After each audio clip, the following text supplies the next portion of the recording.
So in part one, I was explaining my memory loss, my functional cognitive disorder. That's the condition that I have. I have been struggling with that for about 3 years, and in part one, I kind of explained how I got the diagnosis and how I started noticing things. For a little bit of a backstory, I went through lots and lots of depression, had lots of mental health issues, hadn't ever got any therapy for all of the traumatic experience that I'd gone through, started getting therapy, then unfortunately my memory started to deteriorate.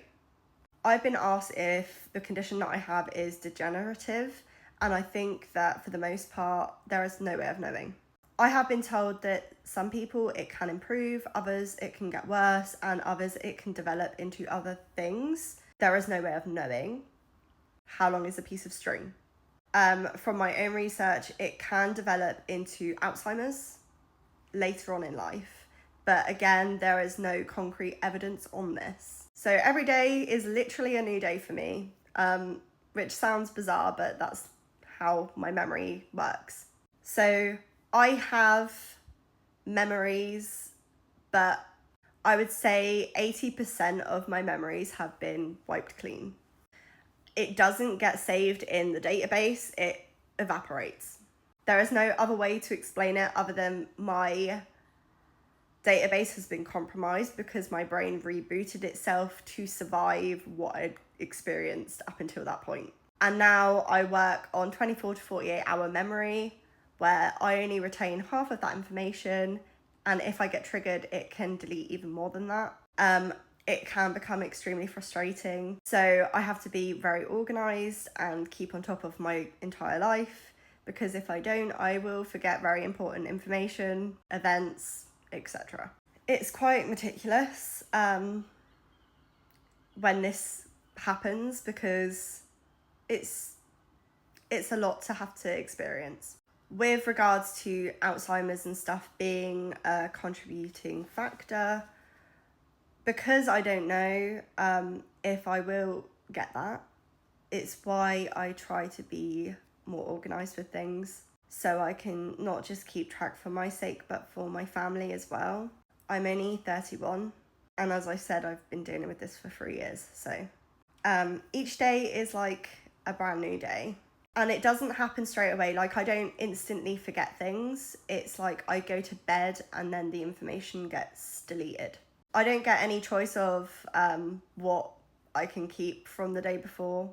It just happens. And if it's not that important, I mean, it depends how you look at things. I feel like any memory is important. However, because most of my memory has been wiped clean, like from my childhood, it's hard for me to be completely mad about everything, because I did go through a lot of really bad experiences.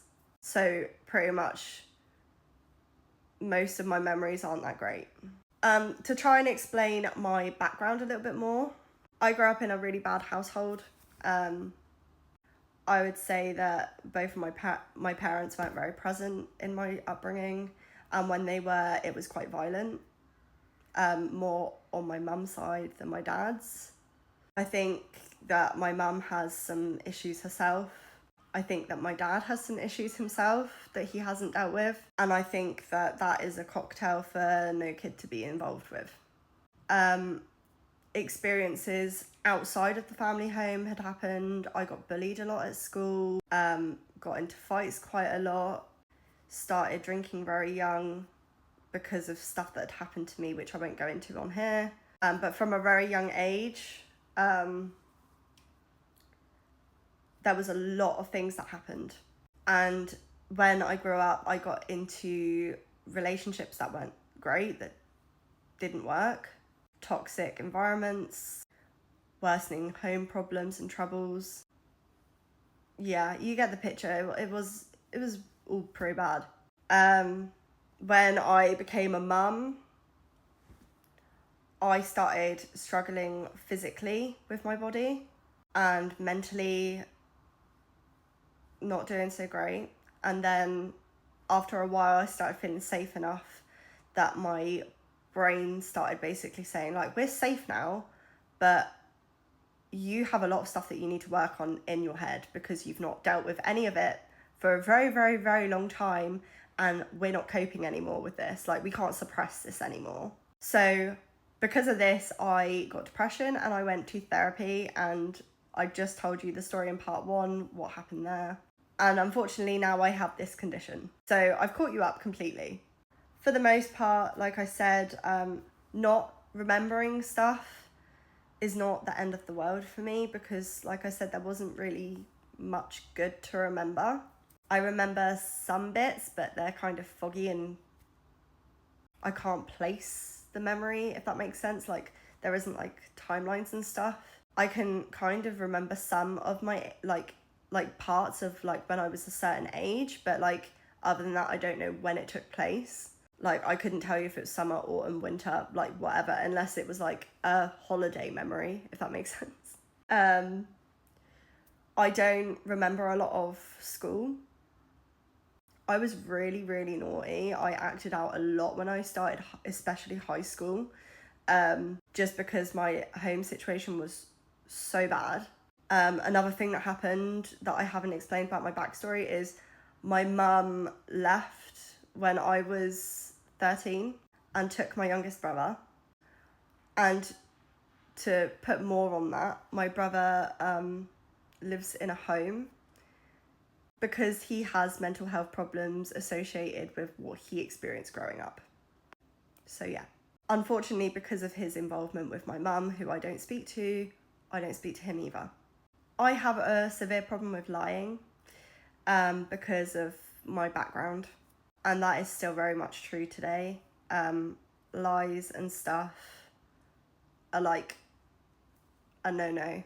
I am brutally, extremely honest. I have a very ridiculous sense of justice as well. And I genuinely believe that karma exists, and I believe that the people that did the stuff that happened to me will get theirs. But for the most part, my circle has become so much smaller. I'm very, very weird about who I trust, and how difficult it is for me to trust people is insane. I probably have about 5 people that I trust with my entire life. I mask in front of majority of people. My walls have remained pretty much up with most people, due to the fact that even though I don't remember a lot of things, I know a lot of things. And the memories that I do have, like I said, not all of them are still great. Most of them are gone, but the stuff that does remain, some of it is not great still. So I still have my walls up. It's probably not as bad as it was, but I would say because I now have boundaries and I had to stop people pleasing as much when I started therapy, I've learned those lessons and I have done the work. So I tolerate a lot less from people now. If somebody betrays me, instantly I cut them off, whereas before I would have given them multiple chances to let me down again. And I just don't have time for it, not with my memory condition, or it's just too stressful for me to deal with now. So if somebody hurts me in some way or they betray my trust in any way, like that's that. If somebody lies to me, instantly, like, don't want to know.